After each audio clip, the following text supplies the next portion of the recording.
Your commentator is Ed Hurley.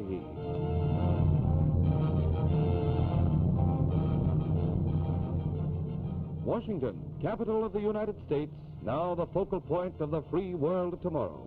Here, American history lives in monuments to heroes who preserved our freedom. Here again, the battle for liberty is centered.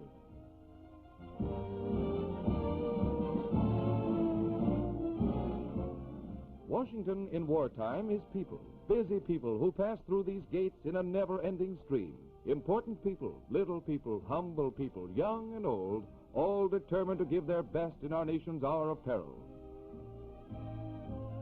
Here at the portals of the Union Station, President Roosevelt frequently comes personally to welcome distinguished visitors from other United Nations.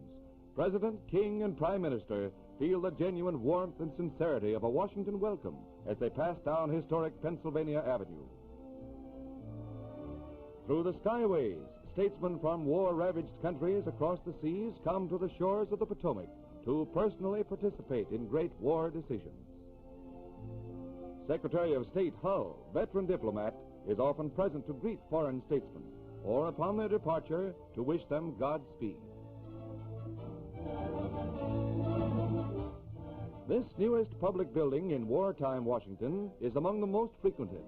To it come those needing knowledge, seeking information vital to the successful conduct of their wartime duties. More than 1 million people are crowded into Washington in wartime, a city with a peacetime population of 500,000. The city was never planned to accommodate such a huge, ever-growing army of workers. But Washington in wartime is people. People intent on contributing their personal effort. People seeking information and advice, and sometimes favors. Others to see history in the making.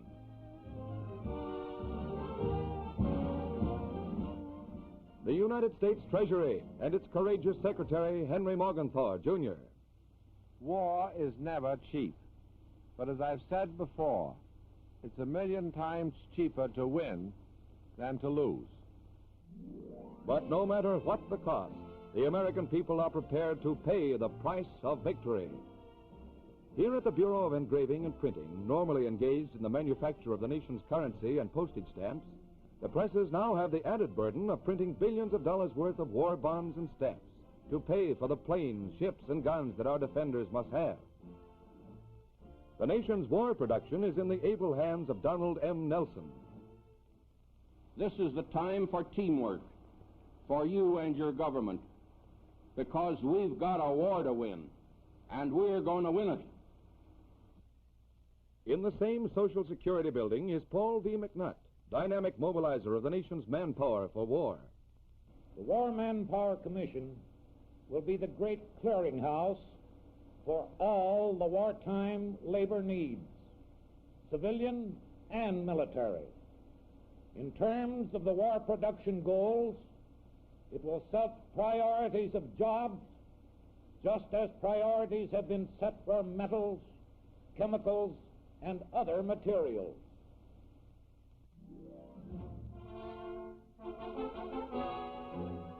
The eyes and minds of freedom-loving people round the world are focused on the War Department, General Headquarters of the United Nations Armies in the field. General George C. Marshall, Chief of the General Staff, Secretary of War Henry L. Stimson, daily make decisions affecting millions of soldiers on land and in the air. At their command, huge armies go into action. The great United States war machine is set into instant motion as a result of careful planning behind the walls of this important building. Along Washington's Mall, the traffic surges constantly from one great military headquarters to another. The Navy Department, Frank Knox, Secretary, and the Commander-in-Chief of the United States Fleet, Admiral Ernest Joseph King. When our heroic fighting Marines have retaken Wake Island, or when the Navy's big guns roar again, this will be the brain center behind our Navy's power. Hard-working, hard-hitting Price Administrator Leon Henderson sets a patriotic example to citizens everywhere.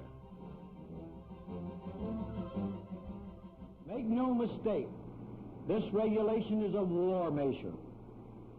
It's a guarantee to the American people that their cost of living will stay put. Able U.S. Commissioner of Education Dr. J.W. Studebaker speaks. I want to report about another great American army, enrolling one in every 4 Americans, the Army of Organized Education. Boys and girls collect scrap to build up our national stockpiles. Teachers sign you up for selective service and for sugar and gasoline rationing.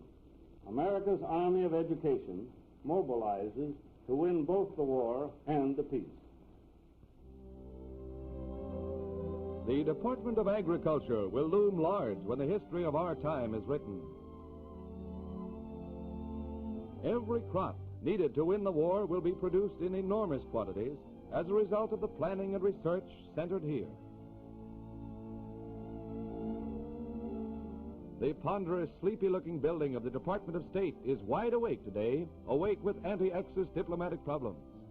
Here, Secretary Cordell Hull applies a keen mind to negotiations with foreign emissaries, and American interests do not suffer. Much of the war business of the government is centered in the white marble buildings flanking Constitution Avenue. Washington's hotels are so crowded that rooms are rarely obtainable, and many a visitor has spent the night in a hotel lobby. Some 300,000 government employees crowd the serve-yourself cafeterias. Or, like our defenders at the battlefronts, this civilian army must eat and eat well to carry on the fight behind the lines. Living quarters are hard to find, and it is common practice for war workers to live 5 in a room. They come from everywhere, attracted by the glamour of the nation's capital, the important and interesting people, and the desire to personally serve. Some find that life is humdrum, monotonous. Washington is like that.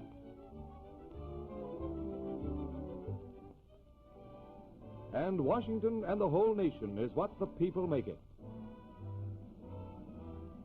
The people represented by Congress.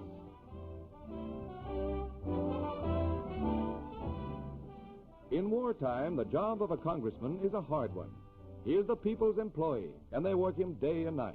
He must answer to the people for appropriations, war policies, and anything and everything that concerns the everyday life and future of an American.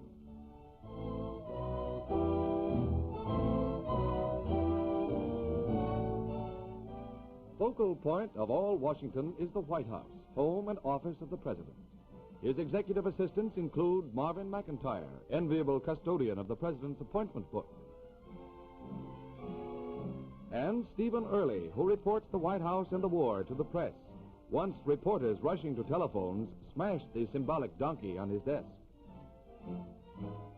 History-making is the wartime job of the President and his cabinet. Winston Churchill has crossed and recrossed the Atlantic to confer on strategy and to plan future offense, not defense. Of all the President's great duties, none is more pleasant than that of rewarding the nation's heroes. The Congressional Medal of Honor to General James Doolittle, who led our bombers over Tokyo. God of the free, 28 nations stand united until victory is won. cause of all mankind, grant us victory over the tyrants who would enslave all free men and nations. Grant us a common faith that man shall know bread and peace, that he shall know justice and righteousness, freedom and security, an equal opportunity and an equal chance to do his best, not only in our own lands, but throughout the world. And in that faith, let us march toward the clean world our hands can make. Amen.